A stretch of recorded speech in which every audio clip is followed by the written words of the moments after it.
လူတွေဟာမျက်နှာတို့ဘာလုပ်နေကြမွေးနေကြတော့ Happy birthday to you ဆိုနေကြတော့မယ်နော်အဲ့ဒါကိုယ်အမှုချင်းမဟုတ်ဘူးလို့ပြောရမှာဖြစ်တယ်နော်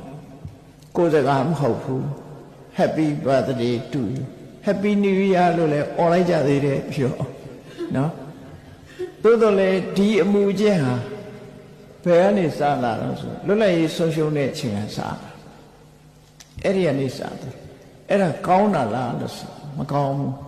အင်္ဂလိပ်စာမတတ်သင့်ဘူးလားတတ်သင့်တယ်ဘိုလ်ချုပ်အောင်ဆန်းပြောသလိုအင်္ဂလိပ်စာဘာကြောင့်တတ်သင့်လို့ဆိုအင်္ဂလိပ်ကဗမာလိုဆဲရင်နားမလည်ဘူးကွာအင်္ဂလိပ်လိုဆဲမှနားလည်တယ်ဒါကြောင့်မို့လို့အင်္ဂလိပ်ကိုဆဲဖို့ငါတို့အင်္ဂလိပ်စာသင်ရမယ်ဒါနားလည်အောင်ပြောတာ